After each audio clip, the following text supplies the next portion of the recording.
예.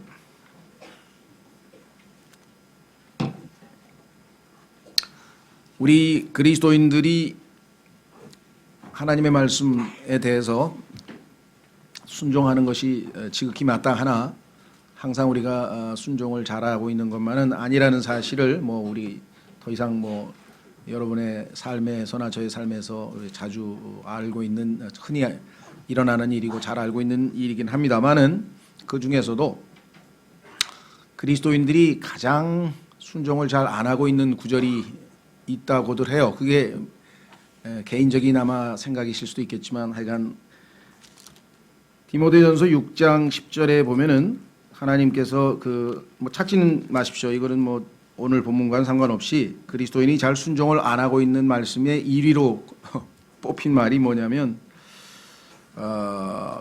디모데전서 6장 8절에 보니까요, 먹을 것과 입을 것이 있은즉 우리가 그것으로 만족할 것이니라. 먹을 것과 입을 것만 있으면 만족하라고 하는 것이 이제 하나님의 뜻인데, 실제로 그리스도인들이 거기에 순종하는 사람을 거의 못 봤다. 두 번째가 오늘 우리가 다루고 있는 주제인데요, 그리스도인들이 과연 애착을 위에 있는 것들에 두고 살아가고 있는지를 봤을 때 그렇지 않은 경우가 아마 많아서 이 얘기를 했겠죠. 그래서 우리는 오늘 이 말씀은 정말 우리가 다시 한번 이미 익히 잘 알고 있지만 가장 잘 순종하고 있지 못한 그러한 구절로 알려져 있기 때문에, 다시 한번 우리가 오늘 말씀을 통해서 위에 있는 것에 애착을 두라는 이 말씀에 순종하기 위해서 한번 다시 말씀을 전해 보려고 합니다. 위에 있는 것들에 애착을 두라 그랬는데 위에 도대체 뭐가 있는지를 알아야 그래도 그렇죠? 애착이 가겠죠. 위에 아무것도 막연하게 뭐가 있나 보다, 좋은 게 있다, 이렇게 막연해서는 안 되겠고요. 성경에 구체적으로 하나 둘씩 좀 확인해서 어떠한 것들이 있는지 한번 좀 살펴보려고 합니다. 자, 오늘 그 주보에 보시면 11가지만 제가 썼지만 11가지 뿐이겠습니까? 그래도 가장 두드러진 것 중에서 우리가 살펴보려고 하는데, 첫 번째는 산에 대한 얘기가 나왔냐. 그러니까 시온산. 그럼 우리는 딱 떠오르는 게 예루살렘에 있는 산 이름이 시온산인데 이렇게 생각합니다. 맞습니다. 그러나 성경에 따르면 지상에 있는 예루살렘이 있고 하늘에 예루살렘이 있듯이, 또 지상에만 시온산이 있는 것이 아니라 하늘에도 시온산이 있다, 이렇게 말씀을 하죠. 자, 그래서 그 계시록 14장 1절만 한번 찾아보시죠. 계시록 14장 1절에 보시면 시온산에 예수님께서 서 계신다 이렇게 나오고요. 거기에 14만 4천 명이 휴거되어서 올라와 있는 모습이 나와 있습니다. 요한계시록 14장 1절, 또 내가 바라보니 보라, 어린 양께서 시온산 위에 서 계시고 그분과 함께 14만 4천이 서 있는데, 14만 4천에 그에 대해서 우리 계시록에서 공부했는데, 하여간 중요한 거는 시온산이 있다. 오늘은 하늘에. 자, 이 시온산에 대해서 성경은 뭐라고 언급하고 있는지, 그냥 시온산이 있다는 걸로만 알면은 우리가 애착을 두기가 그렇게 쉽진 않은데, 그 시온산이 어떠한 산인지를 좀 알면 애착을 둘 수밖에 없을 것이다. 자, 시편 48편. 시편 48편에 보면은 그 시온산에 대해서 이렇게 언급을 했습니다.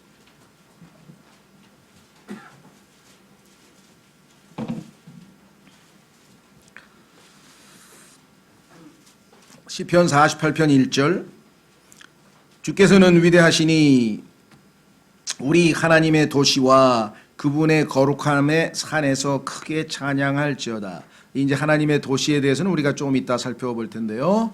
두 번째, 자, 그 하나님의 도시 말고 먼저 하나님의 산, 거룩한 산. 2절, 시온산은 아름답게 위치하여. 시온산은 그 위치가 아름답다, 이렇게 얘기를 했습니다. 온 땅의 기쁨이 되나니 곧 북쪽의 연면들에 있는 위대한 왕의 도시로다. 하나님은 그녀의 궁궐들에서 피난처로 알려지셨도다. 지상에 있는 시온산에는 궁궐이 하나뿐인데 하늘에 있는 시온산에는 궁궐들이 있다, 이렇게 얘기를 했는데, 위치가 아름답다 그랬는데 위치만 아름다운 건 아니고요. 50장으로 가보겠습니다. 시편 50편, 50장이 아니라 50편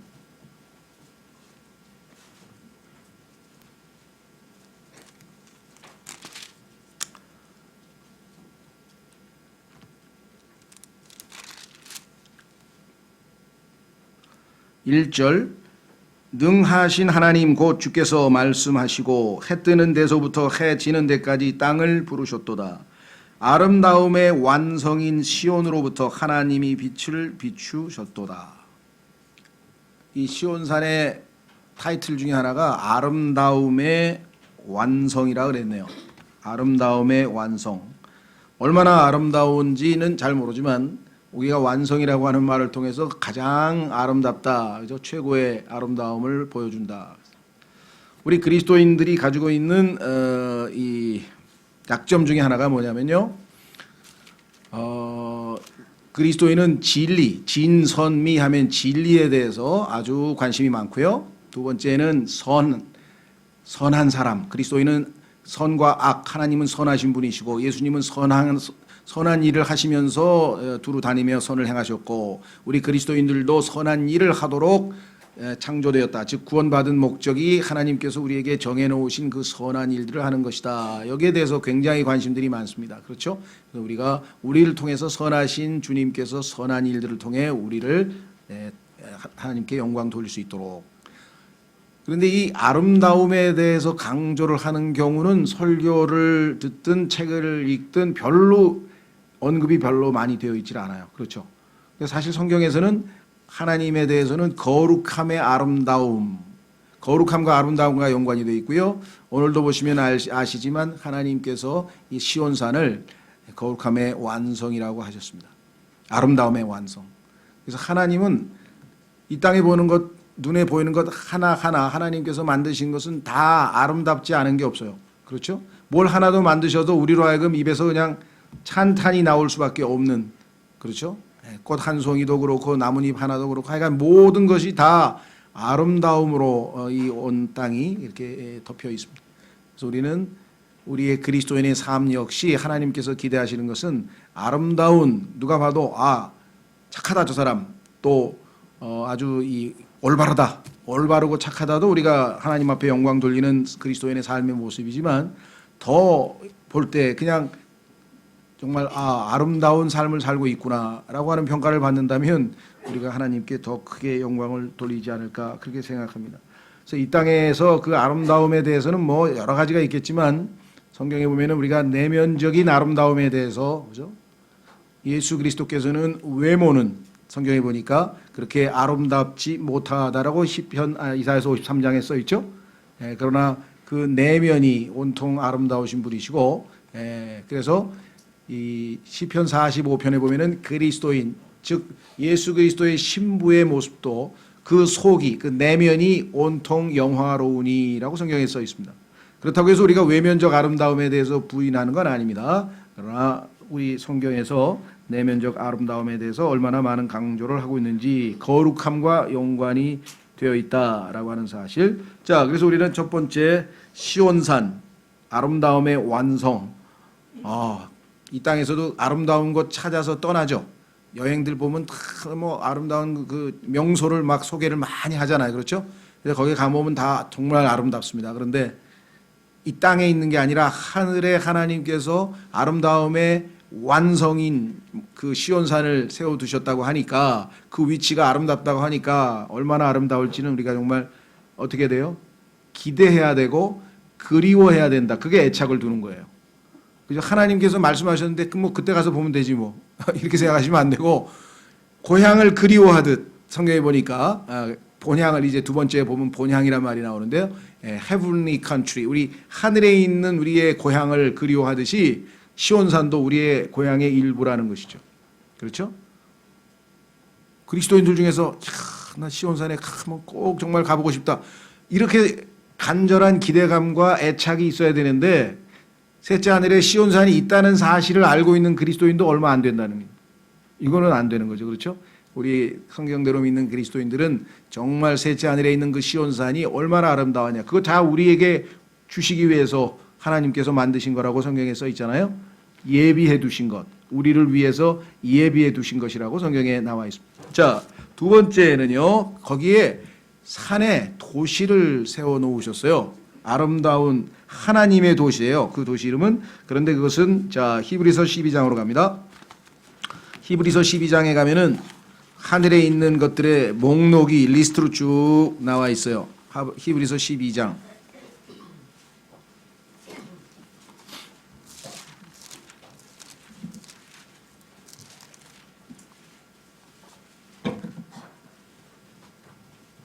히브리서 12장에 보면은요, 18절에서부터 19절까지는 모세가 영광스러운 시내산에서 하나님을 만났을 때 이 지상에서 있었던 것들을 묘사하고 있습니다. 너희는 만질 수 있는 산과 불이 붙은 산에 이르지 아니하였고, 그러니까 만질 수 있는 산, 불이 붙은 산은 지상에 있는 것이고, 이제 구원받은 성도들인 너희는 거기에 이르는 게 아니다 이거죠. 하늘에 있는 것에 이르렀다 이 얘기를 하고 있는 겁니다. 캄캄함과 어둠과 폭풍과 나팔 소리와 말씀들의 음성에 이르지도 아니하였느니라. 하나님의 율법이 선포되는 날이니까 그 어마어마한 두려움과 하나님의 엄위하심이 거기에 드러났었죠. 시내산에서. 그러나 그 음성을 들은 자들은 더 이상 자기들에게 말씀하지 마시기를 간청하였으니 하나님 앞에 죄인인 자들이 서 있었으니 얼마나 두렵고 떨렸겠습니까? 그렇죠. 자, 22절로 갑니다. 그러나 이 지상에서는 그렇게 죄인으로서 하나님 앞에 두렵고 떨리는 그런 모습이었지만 우리가 예수 그리스도의 보배로운 피로 인해 이제 담대하게 하늘에 있는 셋째 하늘에 이르러 보니 거기에는 어떠한 것들이 기다리고 있는가. 22절 그러나 너희는 시온산과 첫 번째 다다른 곳이 뭐냐, 시온산이라 그랬죠. 두 번째 살아계신 하나님의 도시 곧 하늘에 있는 예루살렘과. 지상에만 예루살렘이 있는 게 아니라, 혹시 예루살렘 가보신 분들 계신가요? 여기는 별로 없으시네.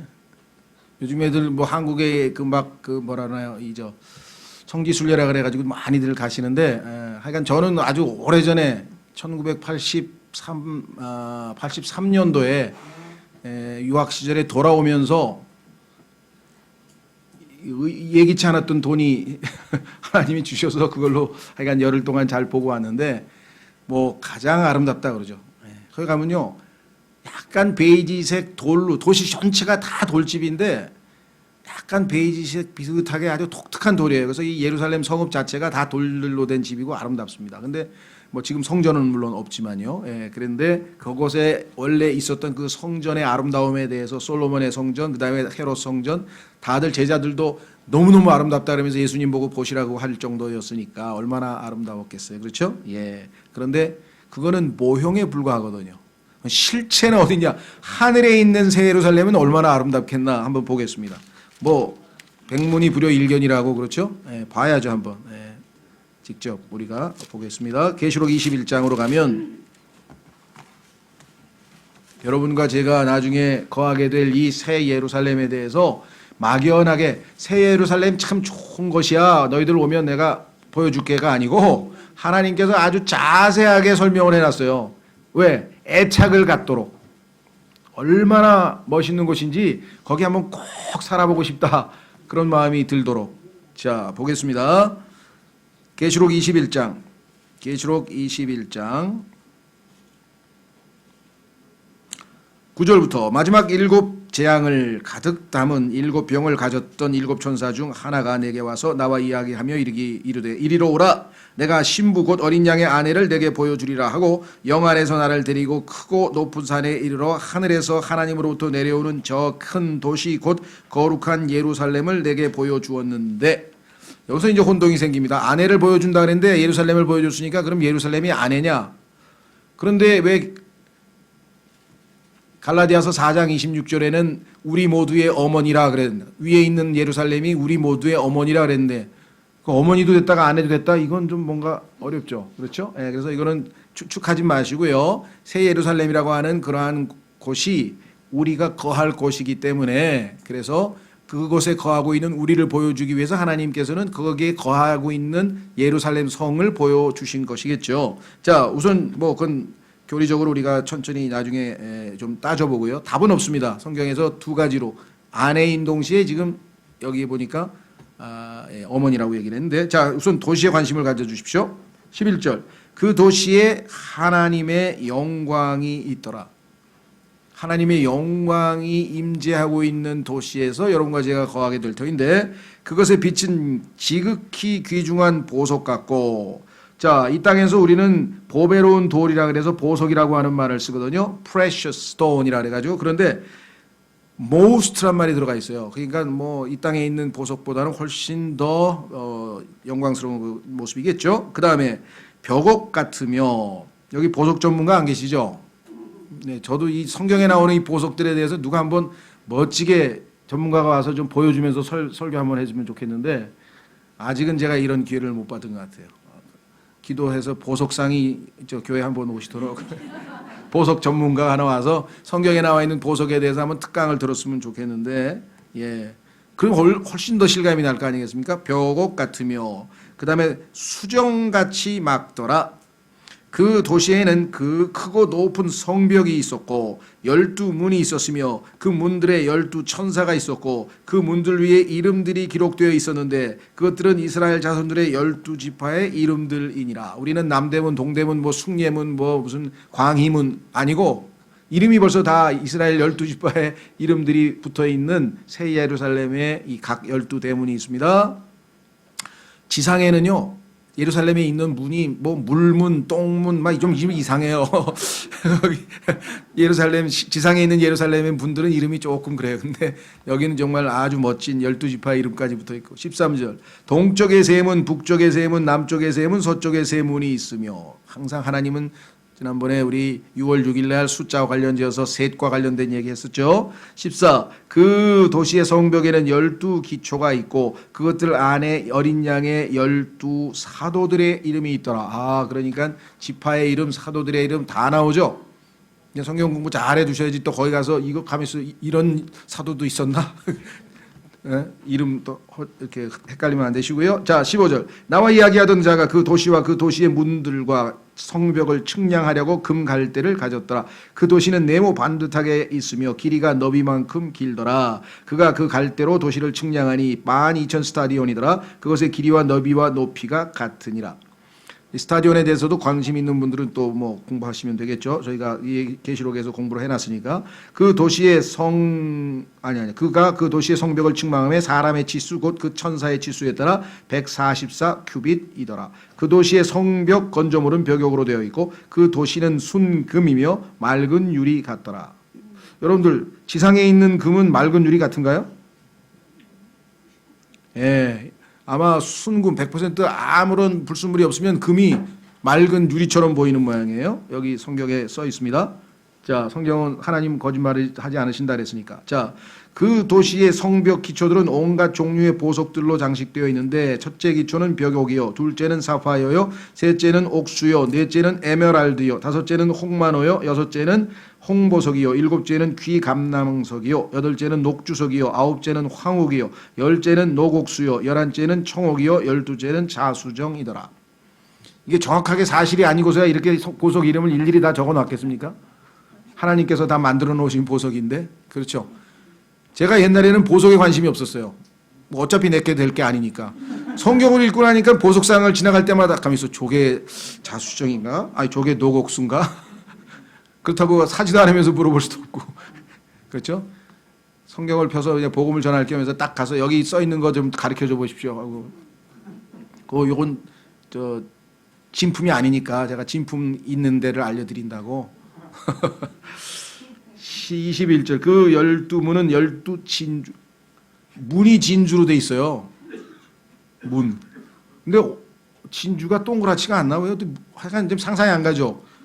하나의 진주로 되어 있는데 문이야 그게.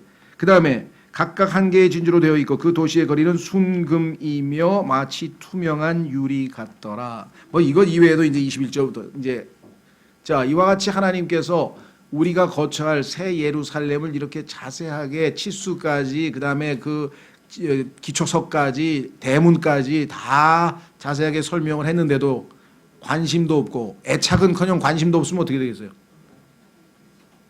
그럼 하나님께서 나중에 우리에게 주시고자 했던 그 어마어마한 선물과 유업과 준비해 놓은 게 얼마나 안타까워요. 그렇죠? 우리 그리스도인의 마음이, 애착이 어디에 가 있어야 되냐? 하나님께서 주시고자 하는 이 시온산과 아름다움의 완성, 하나님께서 주시는 이 걸작품, 최고의, 이 세상 최고의 건축물, 지상 최고의 건축물은 뭔지 제가 잘 모르겠네요. 우리나라에서는 이제 좀 있으면 뭐 그 저 롯데 뭐 타워가 될런지 잘 모르겠는데 또 그 예술적으로 가치가 있는 것 중에는 뭐 여러 유명한 이 중세 유럽에 보면 뭐 성당들이 있고 그 중에 최근에 이 사그라다 파밀리아라고 해서 안토니 가우디의 작품도 있고 뭐 하여간 아주 걸작품들이 있지만 새 예루살렘만큼 하겠습니까?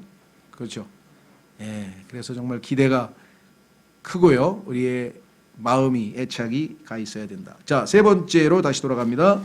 히브리서 12장에서 이제 우리가 여기서 교회적으로 길게 얘기할 건 아니고 누가 있는지 무엇이 있는지 확인만 하고 넘어가겠습니다. 자, 히브리서 12장. 세 번째는 무수한 천사들의 무리라 그랬네. 무수한 천사들의 무리. 그러니까 셋째 하늘에 가면은 어마어마하게 많은, 그러니까 셀 수가 없으니까 innumerable이라고 했겠죠. 셀 수가 없이 많은 천사들의 무리가 그것에 쫙 거하고 있고요. 자, 뭐 천사에 대해서 길게 얘기할 건 아니고 우리가 하늘에 천사들이 있다는 얘기는 예수님께서도 하셨죠. 마태복음 22장 30절에 하늘에 있는 하나님의 천사. 이 지상에 있는 사람들은요, 천사에 대해서 잘 오해를 하고 있어요. 그러니까 천사 그러면 다 좋은 건 줄 알아요.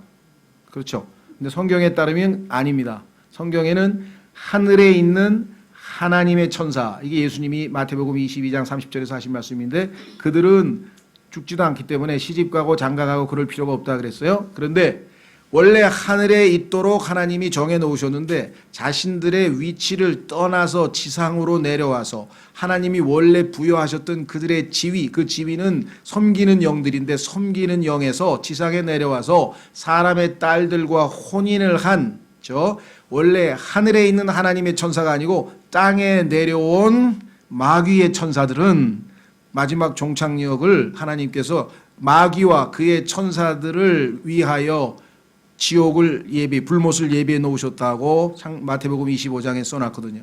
사람을 보내려고 한 게 아니라, 자, 그런데 그 마귀와 마귀의 천사들도 있다는 걸 조심하셔야 됩니다. 나중에 교회가 휴거되고 이 지상에 천사들이 돌아다니면서 사람들에게 좋은 천사인 줄 다 착각할 거 아니겠어요? 왜? 천사에 대해서 긍정적인 이미지를 지금 동화고 문학작품이고 뭐 텔레비전이고 드라마고 다 해놨잖아요. 천사가 찾아왔나 봐. 그러면 다 좋다는 뜻이지. 악한 마귀의 천사가 찾아왔다는 생각은 안 할 거 아니에요. 그렇죠? 성경에는 분명하게 하늘에 있는 하나님의 천사와 마귀의 천사들로 구분되고 있다는 것. 그런데 순종하고 있는 아름다운 천사들이 하늘에 가득 셀 수 없이 많다라고 했네요. 그 천사들의 무리와 함께 우리가 거하게 되는데 그들이 여러분과 저의 종이에요. 종. 천사를 종으로 두실 분들이에요. 여러분들이 성경에 제가 읽어보세요. 거기 써 있는 대로 히브리서 1장에 써 있잖아요.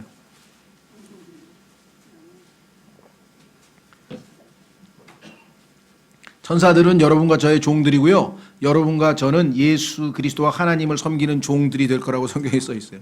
셋째 하늘에서. 히브리서 1장 14절, 히브리서 1장 13절, 그분께서 어느 때에 천사들 중에 누구에게 내가 내 원수를 내 발받침으로 삼을 때까지 내 오른편에 앉아있으라 하셨느냐? 그들은 다 구원의 상속자가 될 자들을 위해 섬기라고 보내어진 섬기는 영들이 아니냐. 여러분들 나중에 휴거될 때 천사들이 데리고 올라갑니다. 어떻게 하는가? 성경에 보니까요, 아브라함의 품에 지상에 나사로를 데리고 간 사람들이 천사들이라고 성경에 써 있어요. 그 지하로 나사라의 혼을 아브라함 품으로 데리고 간다는 사람들이 다 천사들이거든요. 그러니까 봉사를 해야 되니까 셀 수 없이 많은 천사들을 하나님께서 하늘에 대기시켜 놓으셨네요. 그렇죠? 예, 가서 이제 또 만나게 될 거고요. 그 다음에 네 번째, 총회라 그랬는데요. 이 총회란 말은 좀 어렵습니다. 이게 총회와 그 다음에 나와 있는 앞서간 성도들, 자 보세요. 뭐라고 되어 있는가? 23절에 총회와 하늘에 기록된 처음 난 자들의 교회와 이렇게 되어 있습니다. 23절에 나와 있는 그 총회와 처음 난 자들의 교회가 같은 것이냐? 같다고 보는 사람들이 있고요. 다르다고 보는 사람도 있어요. 이게 문법적으로도 지금 and가 이 제너럴 어셈블리하고 and를 철치를 동격으로 보느냐 안 보느냐 해서 이건 조금 어렵습니다만은 일단 성경에서 어셈블리라고 하는 단어는 구약에 보면 하나님께서 그 대언자들이라든가 또 율법사들이 하나님의 말씀을 가르치기 위해서 사람들을 다 불러 모아놓아서 이렇게 모여있는 무리들, 이걸 어셈블리라 그래요. 그러니까 지금 우리가 어셈블리 지금 모여있는 게 지금 또 신약에서도 그래서 너희 어셈블리들이 이렇게 모여있는, 그렇죠? 우리나라에서는 내셔널 어셈블리 하면은 국회예요. 국회의원들이 다 모여서 뭘 한다. 그래서 이 모여있는 그거를 어셈블리라고 하죠. 자, 그래서 여기서 제너럴이라고 하는 것이 붙어 있으면 일반적이라는 뜻이다 보니까 총회가 아마 구원받은 모든 무리들이 다 모여 있다는 뜻으로 보통 일반적으로 해석을 합니다. 어쨌거나 하여간 가면은 하나님을 섬기는 많은 사람들이 와 있어요. 두 번째, 거기에 포함해서 처음 난 자들의 교회, 우리도 거기에 포함되겠죠. 자, 뭐 우리보다 앞서간 사람들이겠죠. 한마디로 하면 아직 우리는 안 갔으니까. 자, 그 다음에 여섯 번째, 모든 것의 심판자 되시는 하나님과 그 왕자 그랬습니다. 물론 데살로니가 전서에도 보면은요, 먼저 간 성도들이 그 우리를 기다리고 있고 그분들을 예수님이 데리고 오신다고 그렇게 말씀하셨기 때문에 우리가 분명하게 앞서간 성도들이 셋째 하늘에 가 있다는 것을 추호도 의심치 않죠. 그렇죠? 예.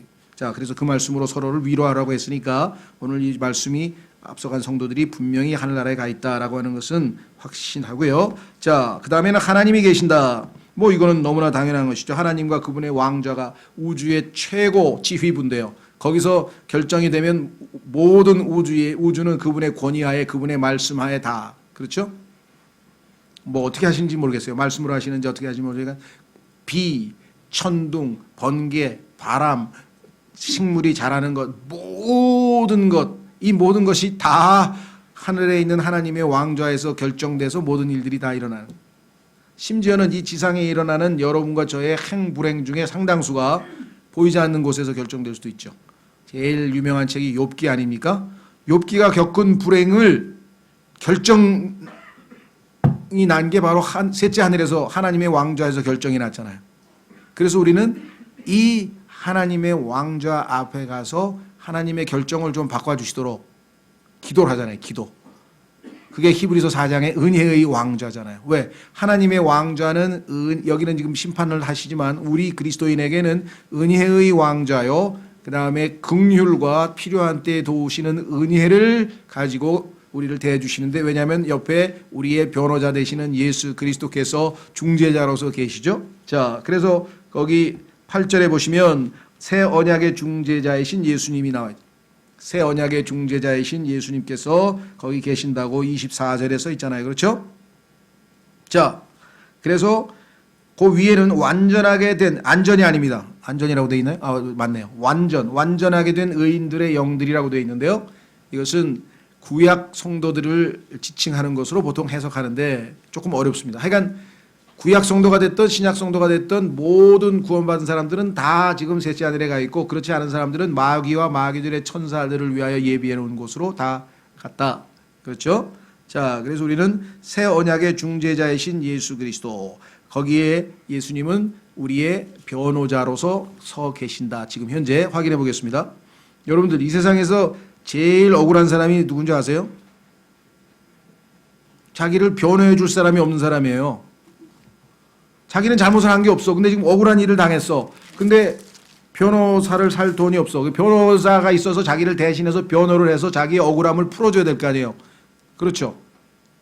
그래서 지금은 이제 민주국가에서는 이 돈이 없는 사람들은 국선 변호사라 그래가지고 이게 무료로 이렇게 해주잖아요. 국가에서 그 변호사에게 월급을 줘가면서 그 정도로 사람에게 있어서 자신을 옹호해주고 변호해줄 사람이 필요한데, 우리는 하나님 왕좌 옆에 셋째 하늘에 그리스도께서 우리의 변호자로서 계신다. 확인해보고 넘어가겠습니다. 요한일서 2장.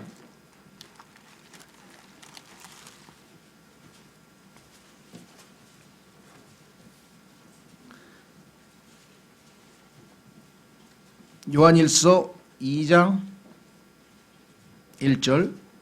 나의 어린 자녀들아, 내가 이것들을 너희에게 쓰는 것은 너희가 죄를 짓지 아니하게 하려 함이라. 우리를 죄를 안 짓게 하시기 위해서 예수님이 구원하셨습니다. 그러나 만약, 여기 나와 있네요. 만약 누가 죄를 지어도, 그러나 우리가 아직은 우리 몸 안에 죄가 거하고 우리가 영적으로 어리고 우리가 아직 세상적이고 여러 가지 이유로 인해서 죄를 짓습니다. 죄를 지어도 우리에게 아버지와 함께 계신 변호자가 계시니 곧 의로우신 분 예수 그리스도시라. 중재, 새 중재 언약의 중재자이신 예수 그리스도께서 우리의 변호자로서 지금 하나님 우편에 계신 곳이 어딘가? 그것이 바로 셋째 하늘입니다. 그래서 우리의 애착이 주님이 계신 그곳에 가 있어야 되겠죠? 예. 자, 그뿐만 아니라 거기에는 뭐가 있는가? 자, 아홉 번째 뿌리는 피가 있다 그랬어요.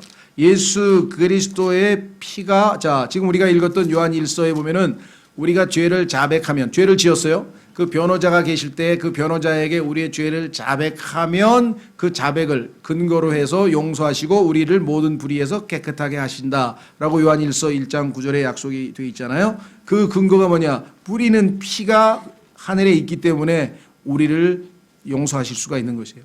왜? 피 흘림이 없이는 죄 사함이 없다 하신 것처럼 하늘에 지금 피가 있어요. 예수 그리스도께서 흘리신 그 피가 셋째 하늘에 있다니까요. 우리가 막연하게 그냥 예수님이 십자가에서 흘리신 그 피, 그래서 성경에 보니까 이것을 보배로운 피라고 한다, 이게 아니라 실제로 하나님의 눈앞에 뿌리는 피가 지금 있다라고 얘기를 했습니다. 자, 확인해 보겠습니다. 아까 봤던 히브리서 12장에 보니까 거기에 분명하게 이렇게 기록되어 있어요. 24절 새 언약의 중재자이신 예수님과 그 다음에 아벨의 피보다 더 나은 것을 말하는 피, 곧 뿌리는 피에 이르렀느니라. 자, 성경에 보면 모든 것을 정결케 하기 위해서 뿌리는 이 피를 뿌리죠. 특히 이 피를 뿌리는 것은 속죄 제일 지성소 안에 있는 언약궤 앞에서 그 피를 뿌림으로써 하나님 앞에 나아갈 수 있는 유일한 방법이라고 성경에서 말씀을 드렸죠. 자, 그래서 아벨의 피보다 더 낫다. 이것은 유대인들을 위해서 설명을 하는 겁니다. 유대인들은 구약 성경에서 하나님께서 아벨이 하나님 앞에 양의 피를 보여드림으로써 받아들여졌다고 하는 사실을 우리는 잘 알고 있기 때문에, 그러나 그 아벨의 피는 이 지상에서의 우리가 지은 죄들, 임시적인 거죠. 그렇죠? 그러나 영원토록 우리가 하나님 앞에 나아갈 수 있는 유일한 근거가 되는 것은 셋째 하늘에 있는 뿌리는 피라. 이렇게 성경에 써 있습니다.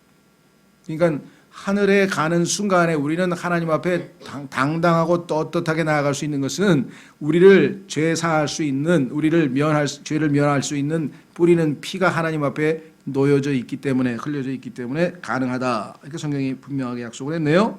자, 그 다음에 히브리서 12장에는 나와 있지 않지만 하나님께서 우리를 격려하시기 위해서 예비해 놓으신 것이 셋째 하늘에 있겠죠. 그렇죠? 우리 여러분들은 뭐 이제 나이가 다 저기해서 그러시면 아직도 어린애들은 뭐 자기 생일이 다가온다든가 아니면 크리스마스가 좀 다가온다든가 뭐 명절이 다가오면 바라는 게 있잖아요. 기대하는 게. 그런 것처럼 성경에 따르면 하나님께서 우리 이 땅의 그리스도인들에게 하나님을 만나기 전에 이 땅에서 우리의 신앙생활을 독려하고 격려하고 힘을 주시기 위해서 하나님께서 예비해 놓으신 유업과 보상이 셋째 하늘에 있다는 것이죠. 자, 확인해 보겠습니다. 베드로전서 1장에 가면 이 역시도 우리가 때로는 조금 나는 예수 그리스도께서 내 죄값으로 죽으시고 하늘나라 가게 돼서 정말 구원받은 것만 해도 나는 너무너무 감사하다. 나는 꼭 상을 받으려고, 꼭 유업을 받으려고, 받으려고 신앙생활하는 거 아니다. 이런 분들이 주변에 가끔 있어요. 과거에는 제가 그런 분들을 옛날에 정말 믿음이 대단하십니다 라고 이게 높이 평가를 해드렸는데 요즘은 좀 생각이 바뀌었어요. 그러시면 안 되죠. 왜? 하나님께서 우리를 위해서 열심히 준비해 놨는데 난 그런 거 관심 없다. 그거는 준비하신 분의 마음을 상하게 해드리는 거죠. 그렇죠? 무슨 말인지 이해가 되셨어요? 그것 때문에 우리가 주님을 섬기는 건 물론 아닐 수 있어요. 그렇죠? 주님을 사랑하기 때문에 그런 거 안 주셔도 나는 정말 뜨겁게 헌신할 수 있습니다. 그게 영적으로 좋은 거겠지만, 그러나 우리가 그 정도로 영적으로 수준이 높으냐? 아니에요. 그래서 하나님께서는 뭔가 준비를 해주잖아요. 여러분 어떠세요? 이 지상에서도 그거 쓰죠? 금메달 따면 1억 원, 그러면 저쪽에서 5천만 원, 얼마 해서 이 격려하는 그 격려금이나 아니면 상금이 많이 있잖아요. 여러분 생각에는 그것이 그 사람에게 아주 예를 들면은 훈련하다가 지루하다든가 아니면은 뭐 자신이 나태해지려고 할 때 그것이 자극이 되지 않겠어요? 아, 내가 뭐 어떤 효자는 내가 이번에 금메달 따가지고 보상금 받아가지고 우리 어머니 집 사준다고 막 이런 사람도 있더라고요. 어렸을 때 가난하게 운동한 선수들을 보면. 근데 그게 얼마나 그 사람에게는 자극이 돼서 어렵고 힘든 순간을 이겨낼 수 있는 힘을 주었는지 그 얘기를 하잖아요. 운동선수들 얘기 들어보면. 우리도 주님께서 예비하신 그와 같은 상급과 유업 이런 보상이 우리에게는 굉장한 격려가 되고 자극이 됩니다. 그렇죠? 네, 확인해 보겠습니다. 베드로전서 1장. 그러지 않고서야 하나님께서 이런 것들이 마련되어 있다라고 자꾸만 우리에게 여러 번에 걸쳐서 자주 설명하실 이유가 뭐가 있겠어요? 그리고 가끔 가다 보면 우리 선물 받고 어떻습니까? 좋을 때도 있지만 실망할 때도 있죠. 뭐 이래. 이럴 때도 자주 있을 것 같아요. 그렇죠? 그런데 하나님의 선물은 우리가 상상한 거하고는 차원이 다르다. 자, 한번 확인해 보겠습니다. 베드로전서 1장 4절.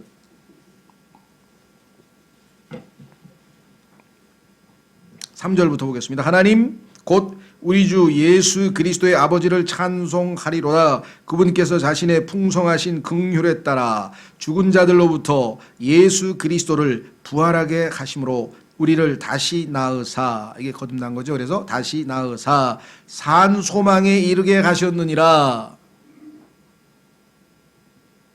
4절. 썩지 않고 더럽지 않으며 사라지지 아니하고 너희를 위해 하늘에 마련된 상속 유업을 받게 하셨나니. 자, 썩지 않고 더럽지 않고 사라지지 아니한다는 얘기는 이 지상에 있는 모든 것들은 다 썩어지고 다 어떻게 된다고요? 사라지고 더러워진다. 자, 심지어는요, 우리가 생각할 때는 금과 은도 확인해 보겠습니다. 한 장 넘기시면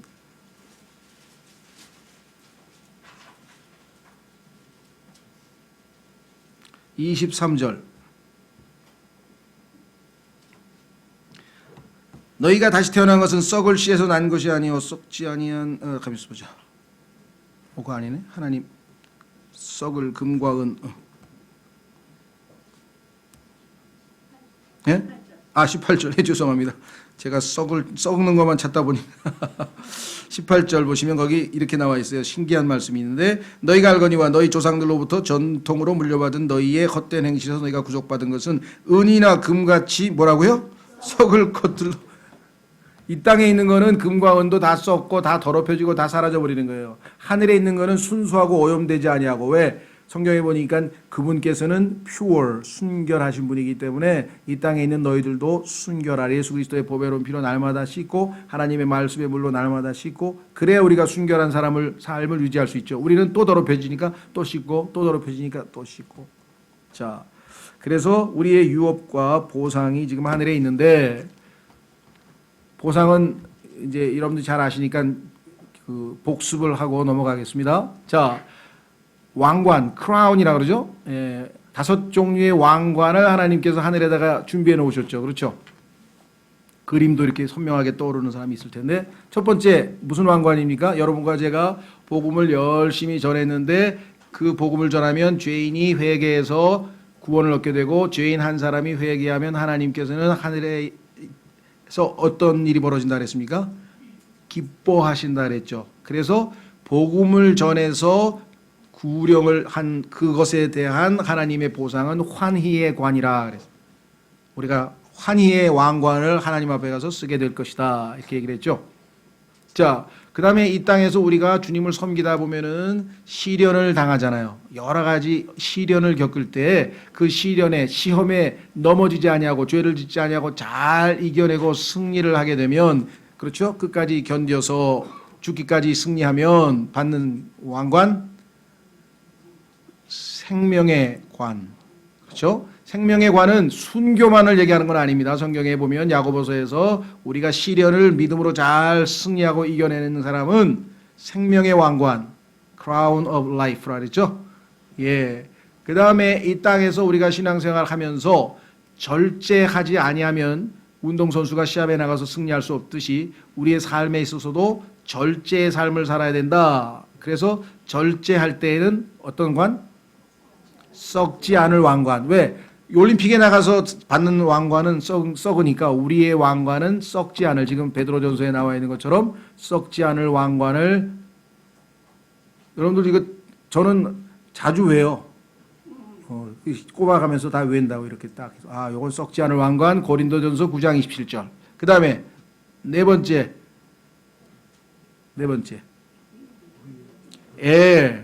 디모데 후서 4장에 보니까 바울이 이제 내가 죽는데 주님께서 나를 위하여 의의 왕관을 예비해 놓으셨으니 이는 주님의 오심을 사랑하는 모든 자들을 위한 것이지 나만 위한 것이 아니다. 너희들도 이 땅에서 주님의 오심을 사모하면서 살라.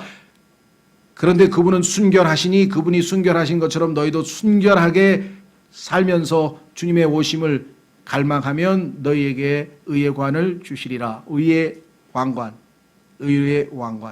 그 다음에 마지막은 영광의 왕관이죠. 나보다 영적으로 어린 사람을 믿음을 잘 양육해서 그 사람으로 하여금 주님을 더 닮아가는 성장할 수 있도록 도와줘서, 그죠? 영적으로 믿음을 세워준 사람에게는 영광의 관을 주시리라. 이렇게 성경이 얘기했어요. 여러분들 이 땅에 뭐 제일 화려한 왕관이 모르겠어요. 영국 엘리자베스 여왕이 쓴 왕관인지 잘 모르겠는데요. 하나님께서 여러분과 저에게 주시고자 예비한 이 5 종류의 왕관도 하늘에 보관되어 있어요. 거기에 애착을 가지라 이 말이죠. 거기에 애착을 가지라. 그렇죠? 그러면 우리가 이 땅에서 더 주님을 향한 헌신을 더 불태울 수 있다 그랬습니다. 자, 그리고 마지막 한 구절 찾고 마치겠습니다. 마지막 한 구절은요, 시편 119편 29절에 하나님의 말씀이 하늘에 영원토록 세워져 있다라고 되어 있습니다. 여러분들 지금 성경 공부 안 해도요, 나중에 가면 또 해야 돼요. 그러니까 여기서 미리 잘해두면은 하늘나라에 가면, 그렇죠? 얼마나 재미있겠어요. 아, 그거구나. 우리 잘 이해하지 못한 구절도 많죠. 베드로가 뭐라 그랬냐면요, 아, 그 구절은 바울이 너무 얘기도 해놓긴 해놨는데 내가 봐도 그거 억지로 풀면 큰일 나고 위험해. 그거 굉장히 어려운 구절들이 있더라고 성경에 얘기했어요. 그러니까 성경에서 우리가 모르는 구절이 나오는 건 너무나 당연한 건데, 그렇죠? 그때 가서 그 정말 마리아처럼 예수님 앞에 딱 엎드려가지고 이렇게 쳐다보면서 하나님 말씀 풀어서 설명해 주는 걸 하나하나씩 들으면 얼마나 기쁘겠어요. 그렇죠? 자, 그래서 시편에 보면 셋째 하늘에 하나님의 말씀이 있습니다. 여러분과 제가 하늘에 세워져 있는 이 말씀을 손에 들고 매일매일 읽을 수 있다는 게 얼마나 복되겠어요. 사람들은 이 가치를 모르잖아요. 그렇죠. 하나님께서는 그래서요, 이 책 하나님의 말씀을 자신들의 모든 이름들보다 더 크게 하셨다 그랬는데, 자, 2개 구절 성경 확인하고 마치겠습니다. 시편 119편 89편에 뭐라고 되어 있나 보십시오. 한번 여러분과 제가 큰 소리로 한번 다 같이 읽어볼까요? 시작. 오 주여, 주의 말씀은 영원히 하늘에 정착되어 싸우며. 영원히 하늘에 이 하나님의 말씀이 딱, 그리고 영원토록 우리가 이 말씀을 대하고 읽고 배우고 하게 될 터인데요. 자, 시편 138편 한 구절만 더 찾고 마치겠습니다. 시편 138편 2절. 시편 138편 2절. 내가 주의 거룩한 전을 향해 경배하며 주의 인자하심과 주의 진리로 인하여 주의 이름을 찬양하리니 주께서 주의 말씀을 주의 모든 이름 위로 크게 하셨나이다. 느헤미야의 9장에 보면은 주의 이름이 가장 크게 이름을 높임 받았고요. 우리가 아는 것처럼 모든 사람들이 다 주님의 이름을, 그렇죠, 주라고 부르면서 무릎 꿇게 될 날이 올 터인데, 하나님께서는 기록된 이 주의 말씀을 그 이름들보다 더 크게 하셨다 그러면은 얼마만큼 이 성경에 대해서 하나님께서 높이 평가하고 계신가, 이 성경에 대한 가치를 우리가 좀 확실하게 알자는 것이죠. 그렇죠? 예, 그야말로 오리지널 원본이, 그렇죠? 예. 요즘에는 무슨 그림이 나와도 전부 다 위작인지 아닌지도 막 서로 견해가 달라서 정말 확실히 그게 안 되는 건지, 그림이 확실히 진본인지 아닌지도 구분을 못하면 어떻게 그걸 참 우리는 그걸 직접 뭐 살 사람이 아니니까 관심은 그래도 없지만 안타깝더라고요. 서로 싸우니까 진본이다 아니다. 자, 정말 오리지널 하나님의 말씀이 셋째 하늘에 가면은 나중에 가면 얼마나 놀랄까요? 야, 내가 들고 있었던 영어 킹제임스 성경하고 똑같구나. 와, 그런 기대감이 안 생깁니까? 그렇죠? 예, 똑같은 정확한 말씀이 거기에 우리에게 내가 이 지상에서 하나 셋째 하늘에 있는 그 말씀을 들고 공부했다는 것. 자, 그래서 이와 같은 것들이 셋째 하늘에 놓여 있습니다. 자, 마지막으로 성경의 애착이란 말과 이거 조심하셔야 돼요. 이 영어의 affection이라고 하는 단어는 애착, 그다음에 passion, 열정. 이 passion은 감정에 좌우돼서 쉽게 올라갔다 내려갔다 하는 거예요. 막 기뻤다가 막 슬펐다가 막 그러죠. 예, 이런 것들은 우리의 어떤 외적인 육신적인 자극에 의해서 이루어지는 것이고요. 애착이라고 하는 것은 내면적인 저 깊은 영 속에서 하나님의 말씀이 우리 안에 임하고 그 말씀이 우리의 마음을 적시고 그래서 하나님에 대한 사랑이 우리 안에서 바깥으로, 그렇죠?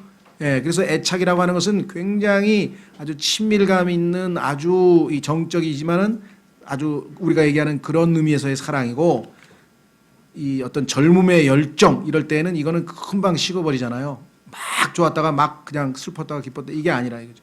그러니까 항상 우리의 그 마음의 사랑이, 애정이, 애착이 위에 있는 것들에 가 있으면 이 땅에서의 삶에서 요동치질 않는다, 흔들리질 않는 거예요. 굳게 딱 안정감 있는 신앙생활을 하게 되겠고 소망이 있기 때문에 이 땅에서의 미련을 쉽게, 그렇죠? 집착할 필요가 없잖아요. 불교에서는 사람들이 뭐 집착을 없앤다 그러는데 어떻게 인간의 힘으로 집착을 없앱니까? 하늘에 소망이 있고 하늘나라에 애착이 있을 경우에만 가능한 얘기겠죠. 예, 그래서 이 말씀이 여러분과 저에게 정말 은혜가 되는 말씀이 되길 바랍니다. 오늘 시간 주님, 오늘 이 말씀으로 인해 우리가 위에 있는 것들의 애착을 더욱 가질 수 있도록 주님의 위에 있는 것들이 나에게 실제적인 모습으로 다가올 수 있도록 도와주십시오. 잠깐 기도하겠습니다.